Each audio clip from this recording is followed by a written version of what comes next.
Halo tutor sebaya.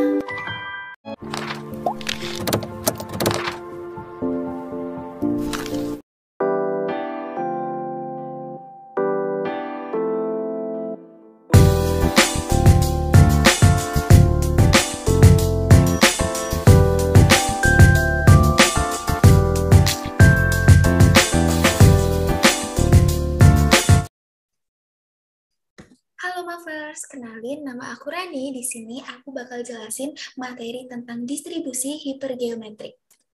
Oke, langsung saja ya. Kita ke pendahuluannya terlebih dahulu. Misalnya, sebuah populasi suatu barang yang berukuran N terdiri atas K sebuah barang baik dan sisanya N min K buah barang rusak.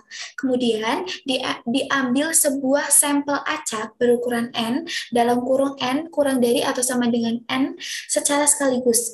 Ternyata dari sampel acak itu berisi X buah barang baik dan sisanya N min X buah barang rusak. Dalam hal ini, kita akan menghitung peluang bahwa dari sampel acak itu akan berisi X buah barang baik. Banyak susunan yang mungkin untuk mendapatkan X buah barang baik dari K buah barang baik ada kombinasi dari K, X, cara yang berbeda. Banyak susunan yang mungkin untuk mendapatkan N min X buah barang rusak dari N min K buah barang rusak ada kombinasi dari N min K dan N min X cara yang berbeda. Banyak susunan yang mungkin untuk mendapatkan N buah barang dari N buah barang yang ada, yaitu kombinasi dari N besar dan N kecil cara yang berbeda.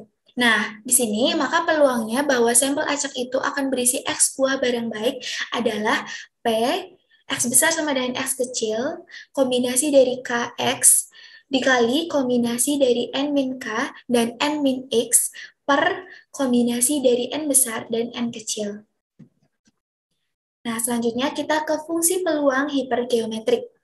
Peubah acak X dikatakan berdistribusi hipergeometrik jika dan hanya jika fungsi peluangnya berbentuk Px sama dengan Px besar sama dengan X kecil sama dengan, kita pakai yang rumus yang sebelumnya ya, itu kombinasi dari K dan X dikalikan kombinasi dari N min K dan N min X per kombinasi dari N besar dan N kecil, di mana X sama dengan 0, 1, 2, 3, dan seterusnya.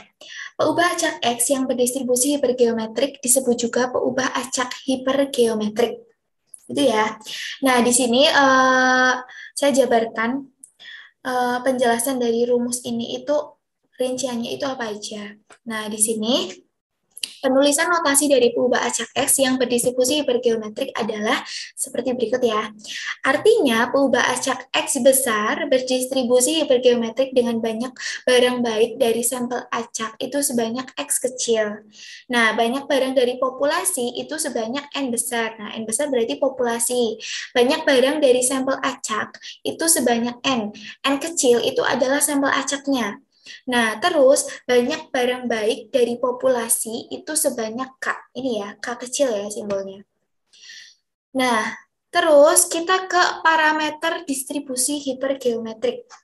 Di sini ada rumus rataan dan varians dari distribusi hipergeometrik.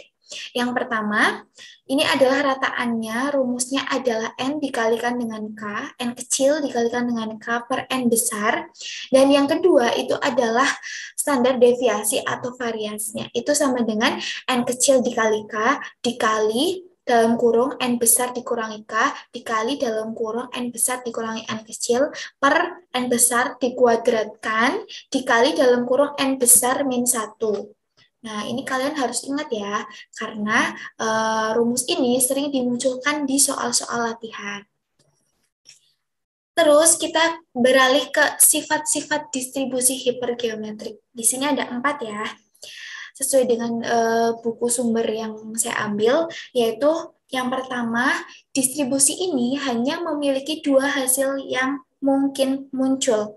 Yang kedua, peluang sebuah sukses tidak sama untuk setiap percobaan.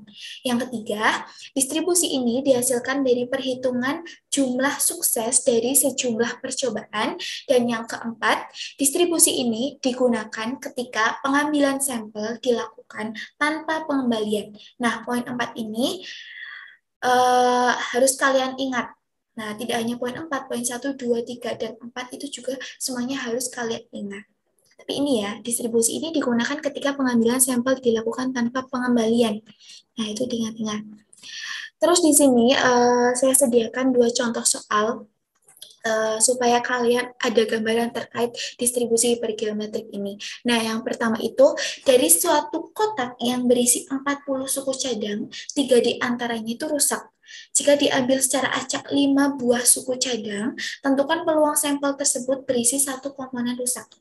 Nah, di sini kita jabarkan dulu dari soalnya, itu ada N kecil, yaitu 5. Nah, 5 itu adalah sampel acaknya yang tadi. Nah, sedangkan N besarnya itu adalah populasinya. Ini 40 suku, 40, dan K kecil itu sama dengan 3, dan X-nya itu sama dengan 1. Ini yang ditanyakan ya. Terus ditanya peluang sampel tersebut berisi satu komponen rusak. Cara jawabnya gimana? Kita pakai rumus yang tadi di awal sudah dijelaskan karena itu mencari peluang. Jadi peluang X besar sama dengan X kecil dengan rumus yang tadi yaitu kombinasi dari K dan X dikalikan kombinasi dari N min K dan N min X per kombinasi dari N besar dan N kecil. Nah, di sini kita masuk-masukin nih angkanya ya. Nah, K itu kan tadi 3. Di sini 3, 1, 40 dikurangi 3, 5 dikurangi 1, dan N besarnya itu 40 sama 5 ya, ini di sini. Nah, terus cara ngitungnya gimana, Kak? Cara ngitungnya itu dengan kombinasi, yaitu kombinasi dari 3 dan 1, kombinasi dari ini dikurangi ya, jadinya 37 sama 4, dan dibagi kombinasi dari 40 dan 5. Maka ini menghasilkan 0,3011.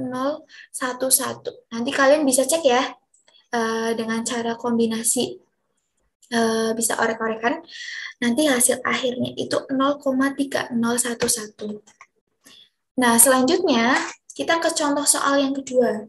Contoh soal yang kedua ini, sebuah perwakilan beranggotakan 5 orang dipilih secara acak dari 3 orang mahasiswa STI dan 5 orang mahasiswa IF. Tentukan rumus distribusi peluang banyaknya mahasiswa STI yang terpilih dalam panitia tersebut, lalu hitung peluang terpilihnya 2 orang mahasiswa STI. Nah, diketahuinya itu X besarnya itu menyatakan pengubah acak yang menyatakan banyaknya mahasiswa STI yang terpilih dalam panitia tersebut. Gitu ya. Terus ada N besarnya, itu adalah jumlah populasinya. 5 ditambah 3, itu kan berarti 8. Nah, N kecilnya itu adalah sampelnya. Sampelnya itu berarti 5. Dan K kecilnya itu 3.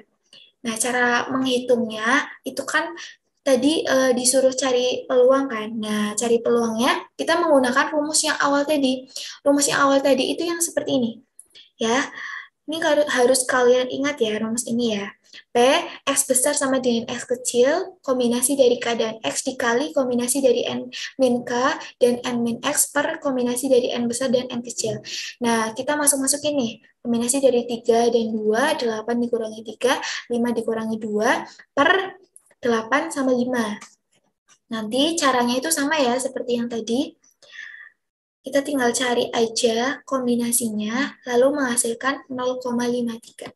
Nah, gimana? Ada gambaran terkait distribusi hipergeometrik? Ada ya? Baik, cukup sekian materi dari MSC kali ini. Apabila terdapat kesalahan, kami selaku tentor mohon maaf yang sebesar-besarnya. Dan apabila kalian ingin bertanya, kalian bisa langsung mengetikkan di kolom komentar di YouTube. Nah, terima kasih. Assalamualaikum warahmatullahi wabarakatuh.